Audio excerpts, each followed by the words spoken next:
అందరం సునీత విలియమ్స్ గురించే మాట్లాడుకుంటున్నాం కదండి. అయ్యో పాపం అనుకున్నాం. మొన్నటి వరకు కూడా 9 నెలల పాటు అంటే అమ్మ కడుపులో ఉన్నంత కాలం పాపం స్పేస్లో ఉండిపోయింది. రాదేమో అని కూడా భయపడ్డాం. లక్కీగా వచ్చేస్తోంది.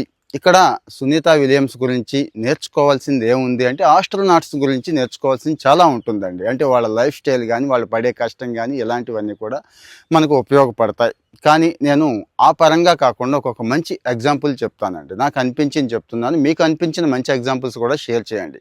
ముఖ్యంగా ఫోబియాలు మన పిల్లల్లో, ఆడపిల్లల్లో ఎక్కువ, మగపిల్లల్లో కొంత, చాలామంది మనలో కూడా మగవాళ్ళు ఆడవాళ్ళు సంబంధం లేకుండా పెద్దవాళ్ళల్లో కూడా అనవసరమైన ఫోబియాలు చాలా ఉంటాయండి. ఇంట్లో ఒంటరిగా ఉండమంటే పగటి పూట ఒంటరిగా ఉండటం కూడా చాలామందికి భయం. పక్కన సౌండ్లు వస్తూనే ఉంటాయి. పక్క ఫ్లాట్లో వాళ్ళు ఉంటారు, కింద వాచ్మెన్ ఉంటాడు, అన్నీ చుట్టూ అన్నీ ఉంటాయి. కానీ ఇంట్లో ఉండడానికి భయం. దానికి సరైన కారణం ఏంటి అంటే తెలియదు.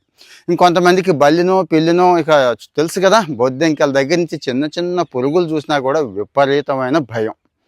సరే, ఈ ఒంటరిగా ఉంటున్న భయాన్ని ఎలా పోగొట్టుకోవాలంటే సునీత విలియమ్స్తో పోల్చుకోండి అని చెప్తానండి. ఎందుకు పోల్చుకోవాలి అంటే ఎక్కడుంది ఆవిడ, ఎంత దూరంలో ఉంది, ఎన్నాళ్ళు ఉంది, ఎవరితో ఉంది, ఆల్మోస్ట్ ఆల్ ఒంటరిగా ఉన్నట్టే కదా.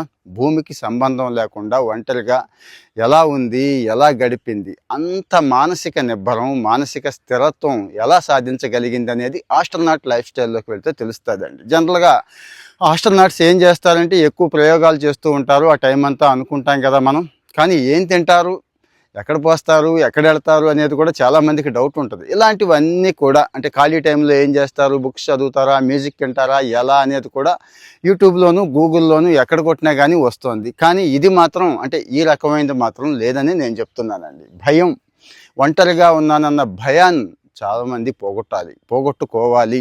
లేకపోతే అదొక ఫోబియా కింద తయారైపోయి ఎప్పుడూ ఎవడో ఒకడు మన పక్కన ఉండాలి, వీలైతే ఆనుకొని ఉండాలి, మన కళ్ళ ముందే ఉండాలి అని ఒకటి పెట్టేసుకుంటుందండి మైండ్. దాంతో మన టైం అంతా కూడా వేస్ట్ చేస్తూ ఉంటాం. ఎందుకు పనికిరాని వాళ్ళతోనూ చిట్ చాటింగ్లు, ఇక బ్యావర్స్ వాళ్ళతో కబుర్లు. ఒకసారి గుర్తు తెచ్చుకోండి, మీకు ఒంటరిగా ఉండాలి అనే భయం ఉంటే కనుక ఈ సునీత విలియమ్స్తో పోల్చుకోవాలి. ఎందుకంటే మన భారతీయ సంతతి మహిళే కాబట్టి కాస్త యాప్ట్గా ఉంటుందని చెప్తున్నాను. సో ఇంకా మీ ఫోబియాలేంటి, మీ భయాలేంటి ఒకసారి ఆలోచించండి. ఇంట్లో ఉండటానికి ఎందుకు భయపడుతున్నాము? ఇంట్లో ఉండటానికి మీన్స్ ఒంటరిగా ఉండటానికి. రాత్రిపూట ఎందుకు భయపడుతున్నారు? కొంతమంది పగలే భయపడుతున్నామన్నాం, కొద్దిగా చీకటి పడేసరికి గుబులుగా ఉంటుంది. కొంతమంది చాలా దారుణంగా ఉంటుందండి. ఆ నైట్ అంతా వేస్ట్ అయిపోయినట్టే. ఒంటరిగా ఉండలేని పరిస్థితి చాలామంది పిల్లలకి ఉంది. దీన్ని పోగొట్టడానికి సునీత విలియమ్స్ని ఎగ్జాంపుల్గా చెప్పండి. మీ ఎగ్జాంపుల్స్ కూడా చెప్పండి. ఫాలో అయితే చేయండి, షేర్